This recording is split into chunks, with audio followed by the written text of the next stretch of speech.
Hello my treasures, it's time for some new balancing updates to the March of the Lich King set, including one that I have no idea why the hell they decided to do it. I get it, it was a very polarizing card, but it did make the games last a lot longer than they will naturally now that it has been changed. So let's begin. The first change we are going to be seeing is to Unleash Fel, which is going to make the mana thirst 6 instead of 4, which literally changes nothing. This card, the problem with it is the fact that it costs 1 and it does 1 damage to all enemies, including your opponent's face, and thus allowing you to easily scale up with some of the spell power cards that exist currently in March of the Lich King and some of the older ones such as Guild Trader, until it sees a increase in mana cost or something else where it doesn't hit our opponent's face. Then I don't think this one will matter too much. Next card getting changed is Relic of Dimensions, which is now going to cost 6 instead of 5. Makes it a little bit harder to actually complete your quest line. However, it doesn't really matter too much because the mana cheat on this doesn't get affected at all. If they made the mana cheat not actually scale and maybe scale off the number of cards you draw, I think this would be a better change overall. Sure, Demon Hunter would be able to draw through the majority of their deck, but Demon Hunter doesn't have too many ways to actually put cards back into their deck or give additional copies, so you could go infinite. So I think a change like that might be a little bit more healthy overall.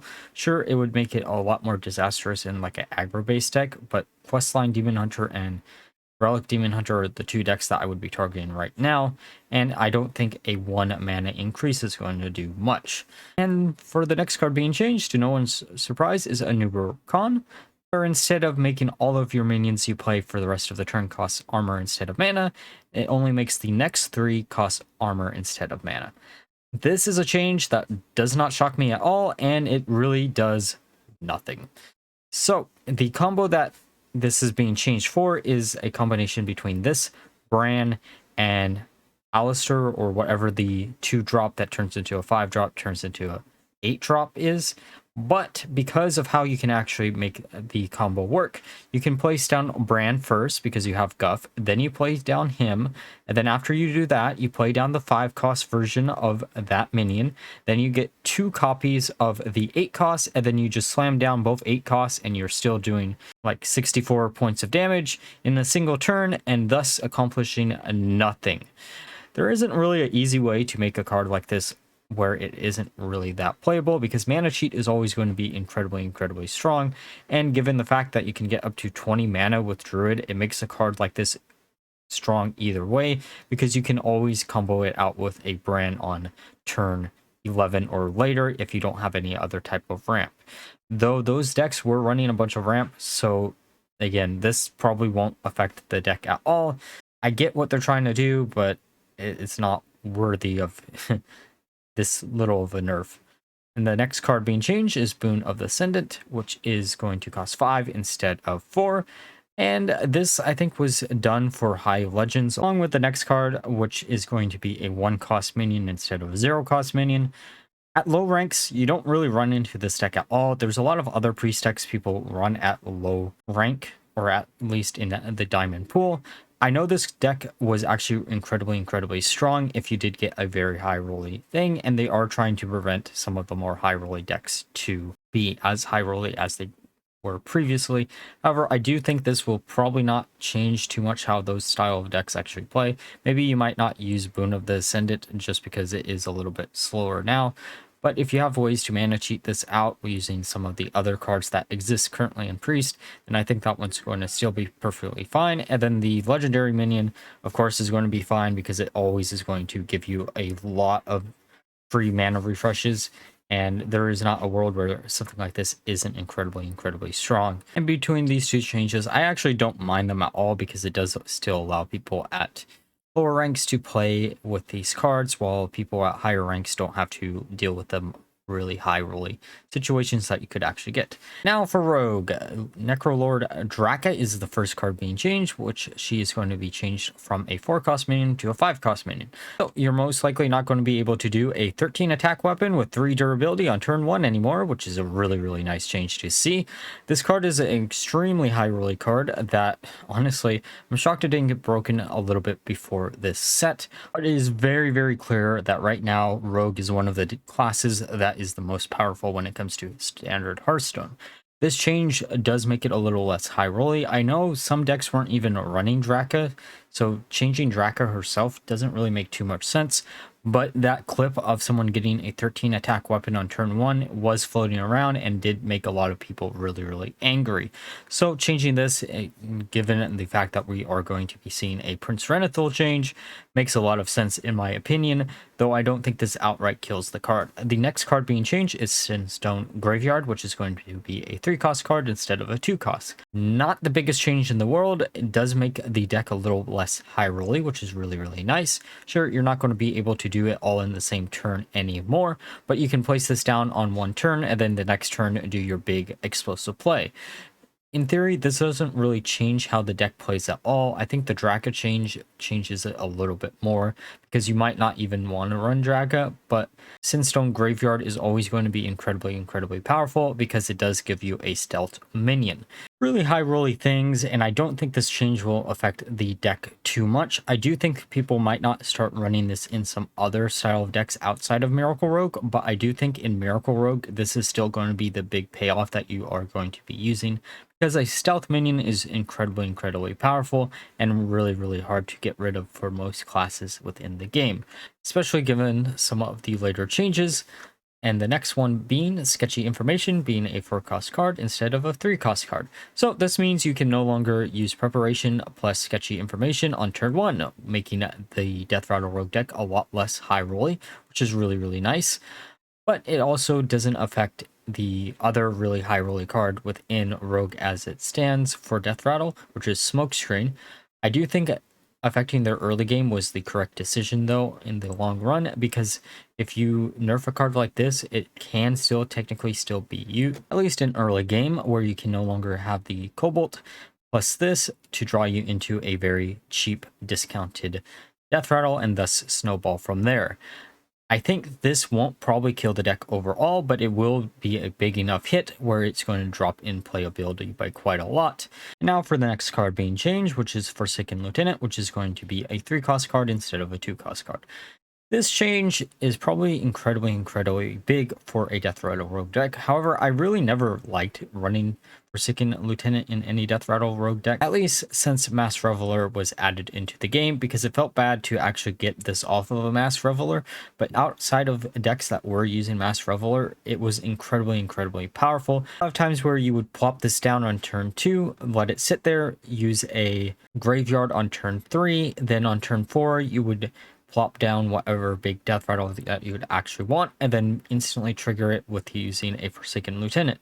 Any minion that has stealth on it is always going to be incredibly powerful because they're incredibly hard to actually get rid of, especially on the early game. And I think this change will maybe make this one see a lot less play than it currently does see. I think between the Forsaken Lieutenant and the Sketchy Information, Forsaken Lieutenant is probably going to be the card that sees the least amount of play in comparison of the two. I also do think Deathrattle Rogue is probably going to be the deck that kind of falls into oblivion when it comes to the two style of Rogue decks that we're seeing here, because Miracle is really, really powerful, and these Deathrattle cards are going to be rotating out incredibly, incredibly quickly.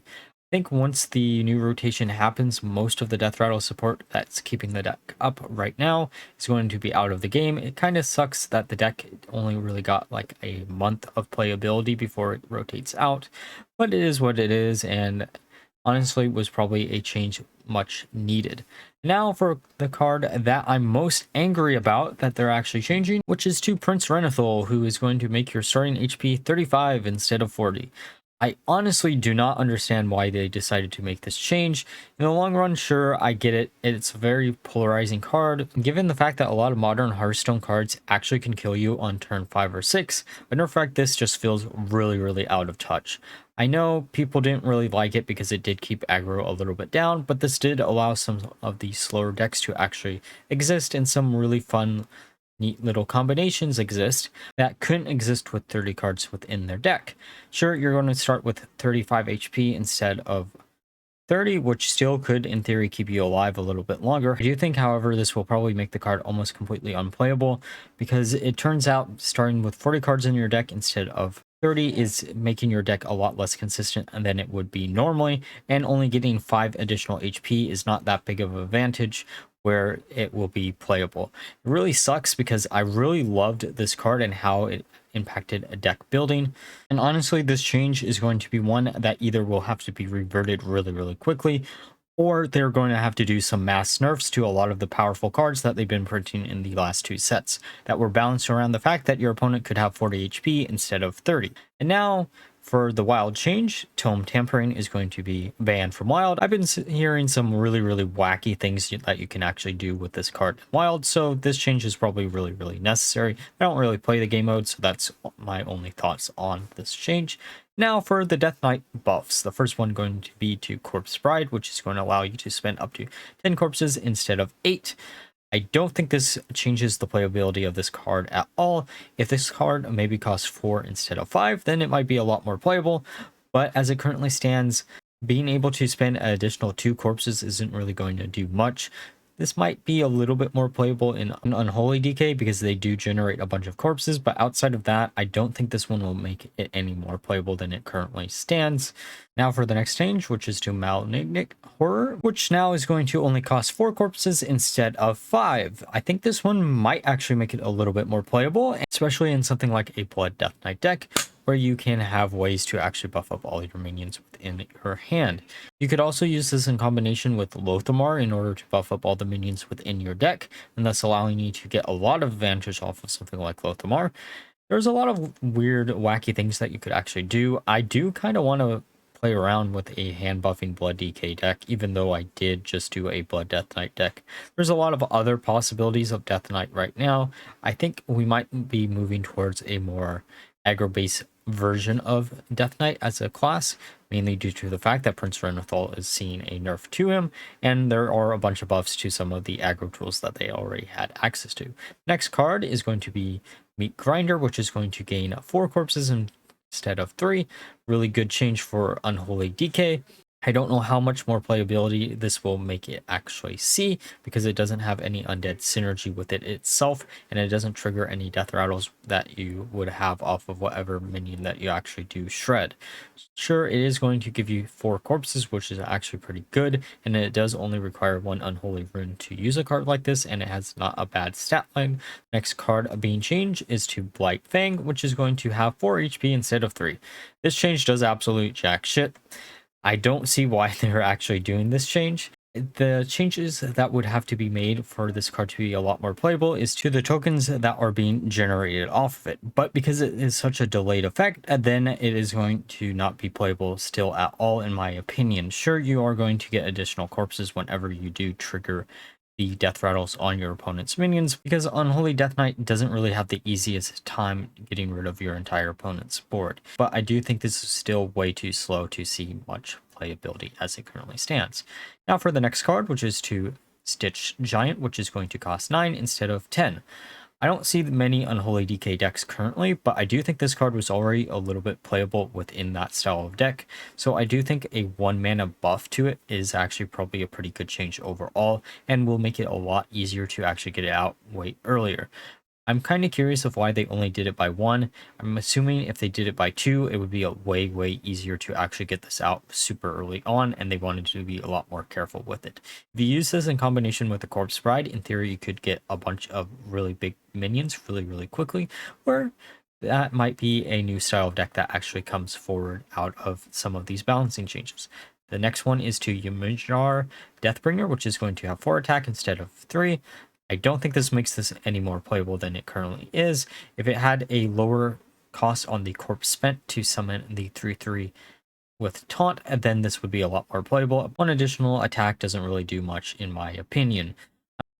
Rhyme Sculptor is the next card being changed to have 1 additional attack. Again, another change that really does jack shit. I get it, they're trying to be a little bit more careful with this class than they were with Demon Hunters when it first came out, because Demon Hunters were way above any possibility of any other deck, and this might in theory help out some of the Frost Death Knight deck lists. However, I do think a mana discount of 1 mana would have been a lot better overall, and since Death Knight is one of the lower win rate classes as it currently stands, I think they needed to be a lot less careful with some of these changes that they are being made. Obliterate is the next card being changed, where it's going to deal 3 damage to your hero instead of dealing damage equal to the health of the minion you destroy. So this is a change that is actually really nice. Taking 3 flat damage could in theory just straight out kill you if you are in a aggro based matchup and you don't get rid of your entire opponent's board. This is still going to be one of the better 2-drop removal spells that you can actually use on any class that currently exists in Hearthstone. So I do think this will probably see a lot more play than it currently does. And I'm curious if we will see more non-pure Death Knight decks within Standard Hearthstone because of how small the pools actually are, or they're going to continue on running pure decks and using cards like School Teacher to discover cards that aren't part of the School of Runes that you are actually using. And now for the final card being changed, which is to Blood Tap. That gives all minions in your hand +1/+1, and you spend 2 corpses instead of 3 to give them +1/+1 more, making hand buff Blood Death Knight a lot better than it currently stands. Now, I've been curious why Blood Death Knight actually got the hand buff tools instead of something like Unholy DK, but I'm assuming that they thought it would be a little bit too strong to give Unholy the hand buff while also giving them an AoE board buff that prevents your opponent from targeting them with spells or even their hero power. A card like this is going to be incredibly strong in a Blood Death Knight deck if you are running a critical mass of minions where you can easily buff up a bunch of minions in your hand, and thus making it a lot harder for your opponent to actually deal with them because your opponent can't silence your hand. They can silence the board, but they have to wait to silence the minions that you buff up in your hand until you put them down on the board. And the problem with this card, along with a lot of the other cards that have been changed within this balancing set, is the fact that they cost a lot more corpses than they originally should have. I get it. Like I said earlier, they were trying to be a lot more weary with making this class really strong, unlike Demon Hunters when they first came out. But I do think a change like this will maybe make a hand buff Blood Death Knight deck a lot more viable than it currently stands. Alright, so those were all the changes that were made to Standard Hearthstone, and one change that was to Wild Hearthstone. Let me know down below what you think about these changes. I'm really upset about the Prince Renathal change, because honestly, I don't think it was really necessary. I get it, some classes can abuse him a lot better than others, but a lot of the other classes that can also abuse him are already low win rate classes, such as things like Death Knight and Warrior, a more control style of deck using a card like him. Like always, if you enjoyed the video, please like, comment, and subscribe. Until next time, bye bye.